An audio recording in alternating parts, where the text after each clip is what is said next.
Hello. I realized that my original introduction to Blackwork Embroidery video was about 3 years old, and I wanted to provide an updated video with a better visual on how to do Blackwork Embroidery. First, before you get started, you'll want to figure out what it is you want to embroider. Are you wanting to do a 10th century Egyptian shirt? Are you wanting to do a 16th century English partlet, a coif, something that's Italian? So first figure out what it is you want to embroider, and then that will tell you what patterns to go looking for. Now, once you've figured out what it is you want to embroider, if it's a collar, a cuff, a coif, whatever, and you've got your pattern ready, then you want to make sure you've got your materials. White linen is the most popular with Blackwork embroidery, and also I highly recommend using silk thread. Black was the most popular. If you're going with Egyptian, you can use red, you can use blue or brown. The brown may have been originally black and then just faded over time. But once you've got your fabric and your silk thread, your needle, probably want to use, if you want to be historically accurate, use a slate frame. Otherwise, you can use a hoop frame. Just when you're done embroidering, make sure to remove the hoop frame from the embroidery until the next time you go to use it, because the longer the linen sits in the hoop frame, the more it's going to stretch and warp the linen, and then you'll have a permanent impression of a circle hoop on your fabric. So from there, you've got your pattern, your materials, and you're ready to go. Now let me show you what to do. Now, one other piece of equipment you may or may not want when doing Blackwork embroidery is beeswax. I recommend using it on the edges of your thread, but that's personal preference. This is Gutermann silk thread. You can buy it at your local store like Joann Fabrics. It's thin, not as easily noticeable, but at the same time it's machine washable.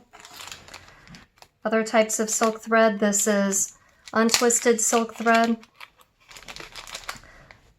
It's very shiny and very pretty to look at when it's on the spool, but if you can see, it frays very easily.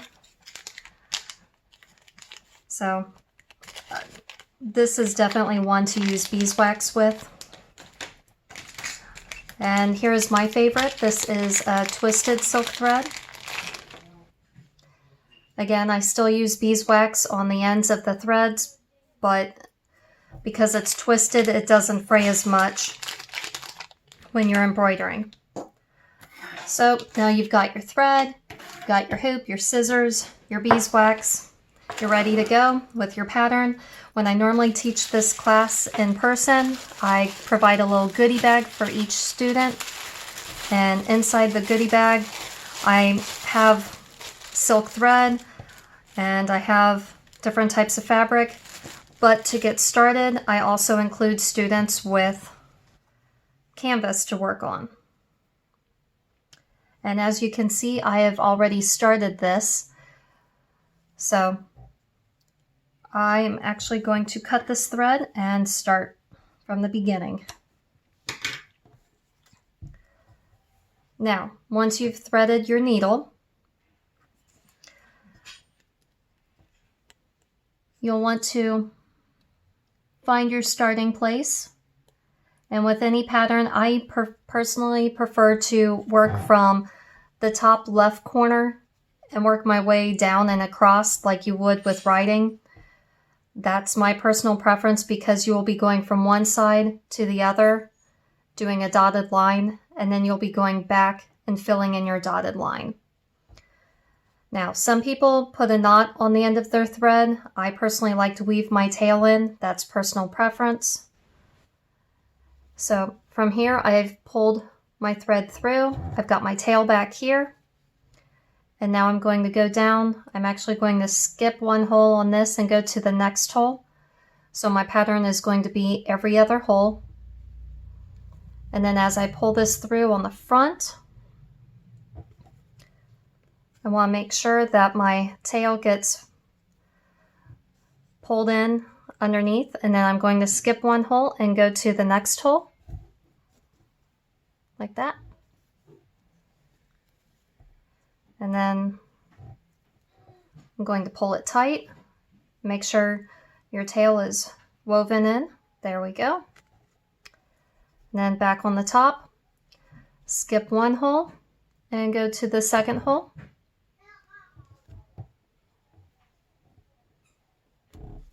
And then pull it through. Now at this point, make sure you want to keep your thread taut, but you don't want to pull it so tightly that you pull your entire thread out. That's part of the reason why you're weaving the tail into the backside, to secure your thread. So from here, I've skipped one hole and I'm going to the second hole, and I'm making sure my tail is woven in, and I'm going to pull it tight like that. And then back on the front side. And with this pattern, I'm just going to do a straight line across and back to give you the basic idea of how to do this. So skip one hole and go to the next hole and pull it through. And then on the back side, skip one hole and go to the next hole. And I'm going to make sure my tail is still woven in. And from here, I'm going to flip it to the front and pull tight. And you want to make sure the tail is still woven in. Now again, some people like to put a knot at the very end. My personal preference is to weave it in, but that's just because one time I did put a knot at the end, and the linen was white enough that when I went to wash it, the knot pulled through, which meant I lost some of my embroidery. So that's why I prefer to weave the tail in. So again, skipping one hole and going to the next hole and pulling it through. And as you can see, my tail is still being woven in. As far as the length of the tail, I would give yourself at least 1 inch to 1.5 inches. Part of that depends also on how small or how big you are making your embroidery. What I mean, for example, on this sampler, this is black silk on linen, and every stitch is every 3rd hole on the linen. But to give you an idea, on these two, the stitch is every 5th hole, so it's bigger. To give you an idea, this flower type and this flower type are almost identical. The difference is this flower on the petal here just has a little dent that goes in the middle. But otherwise, this flower, dimension-wise, is the same as this flower. But you can see the size difference between every 3rd hole and every 5th hole. So if it's every 3rd or 4th hole, every 3rd hole, you can get away with 1 inch tail. But if it's every 5th hole, then I would definitely go more for 1.5 to 2 inches of a tail. If you want to do every 4th hole, that's also personal preference. For me to just do every 3rd or 5th hole, it just depends on how big or how small you want your piece. For example, if you're just embroidering a coif, then you could go for a smaller pattern. Just the same if you are embroidering an entire front part to a skirt or sleeves, then you may want to go with every 5th hole. So now that I've gone in and out, in and out, in and out, as you can see, I've created a dashed line. If this was the end of my line, this is the end of my first journey, then I want to go back the way I came and fill in my holes. So from there, I'm just going to go in and fill in the dashed lines.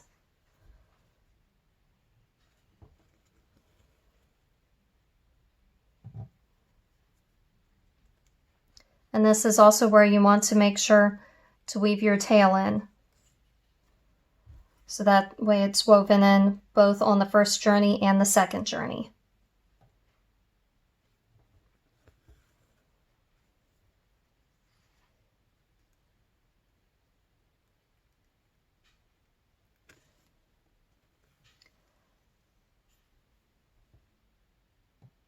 And thinking of materials as far as the type of needle to use, personally, I just use whatever needle I happen to have. Usually it's a needle that I've used from a cross-stitch pattern. You'll find needles that have a sharper point they poke through the linen fabric, but can also sometimes snag the fabric, so you have to be careful with that.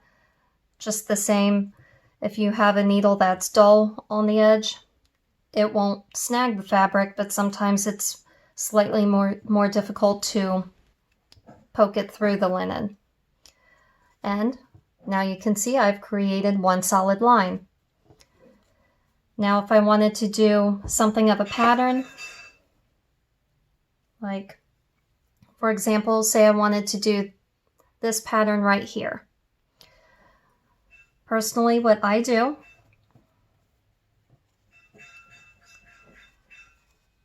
is I study my pattern and figure out how many spaces there are in between each little figure. So at this, there's 1, 2, 3, 4, 5 spaces in between each figure.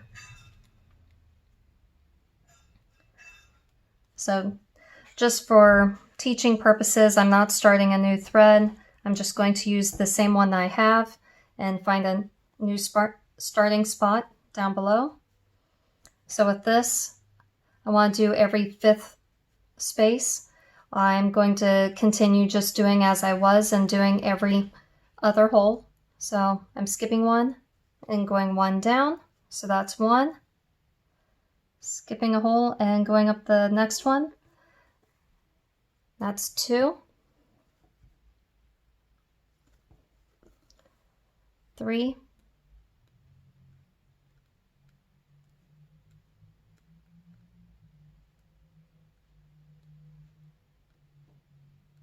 4, if I can find it, there we go, 4, and 5. Now that I've got my 5 spaces, now it's time to do my little figure. And so from here, if I can bring this up close, by the way, this is a 16th century pattern. Specifically, it's Italian. I'm going to go up diagonally twice to the right, so diagonally up twice, and then one goes up, over, and down. The other goes up, over, and to the side.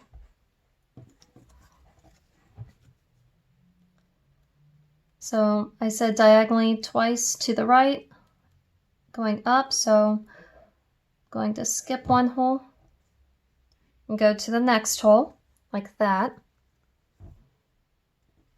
And then pull it tight. This is the back side, and here's the front side.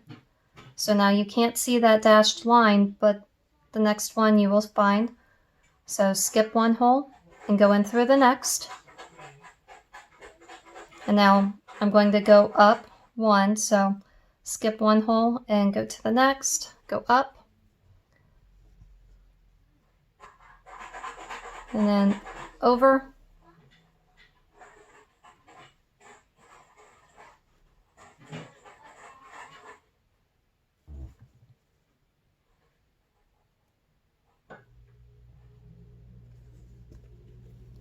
and down. And now I'm going to retrace my steps going back the way I came. So I'm going to go up,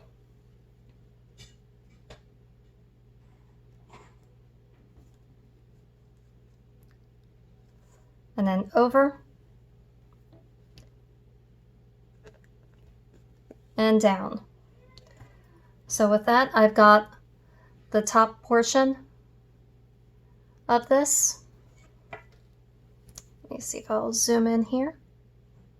So I've got the top portion, and now I'm going to do the bottom portion, or Actually, I guess it's the side portion. So from here, I'm going to go over to the right,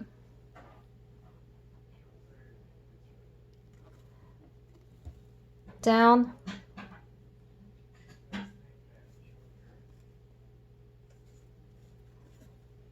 and over. And now I'm going to go back the way I came, going back over,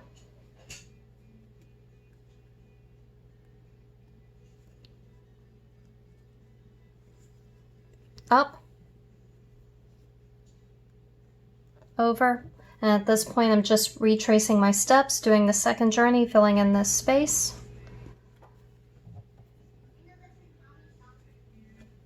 And now I'm back to the original line. And now if I want to continue my pattern, I'm going to continue going to the right. And I'm going to count 5 spaces over. So that's 2, 3, 4,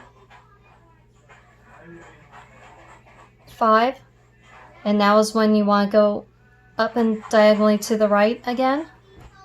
So up,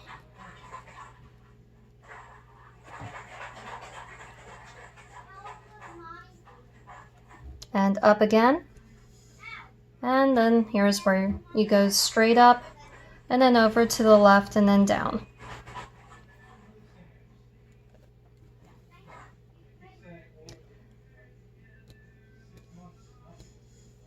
And then I'm retracing my steps, going up, over,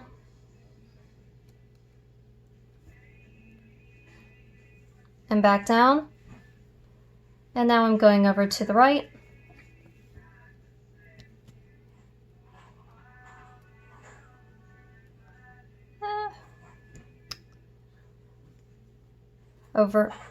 Going down, and now I'm going over to the left, and then I'm retracing my steps, going on that second journey. The goal is to make this reversible, so that way it looks the same on both sides.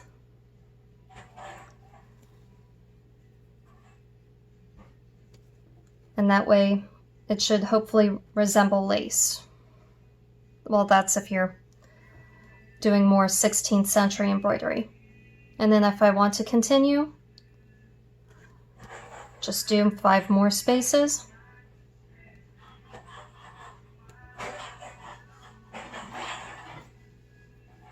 So that's 2, 3,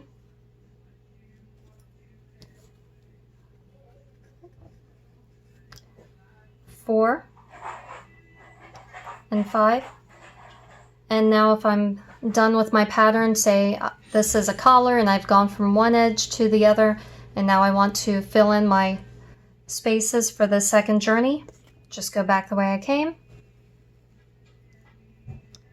And as you can see, the dashed lines are filling in and becoming reversible.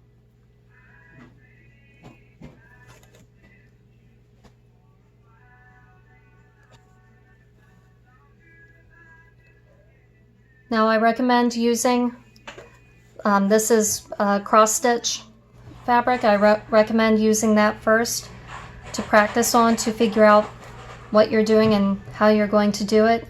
Once you've got a knack for this, then that's when I would suggest to move to linen. Just because with this, it's a lot easier to see the holes and figure out your pattern than it is to automatically go straight to the linen.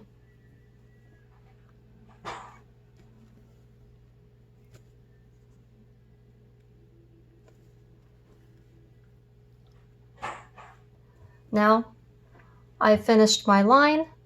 It's reversible, but as you can see, I've got a space here, but I still have to fill in this space here.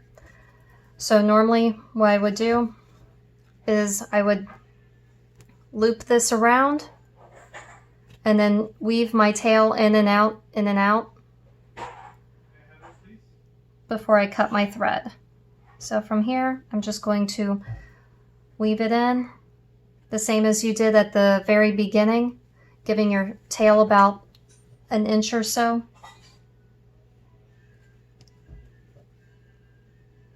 So from here, I'm just going in from the right side and coming out the left side.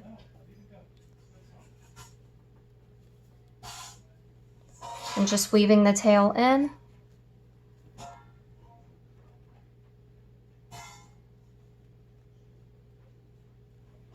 And once I'm done weaving the tail in to my satisfaction, it's time to you want to cut it as close as you can to the line without hurting your fabric or the thread. And see, now it looks reversible. Well, I hope that helped to answer some questions on how to get started with learning how to do blackwork embroidery. If you have any questions, please feel free to ask. Thank you for watching, and please subscribe.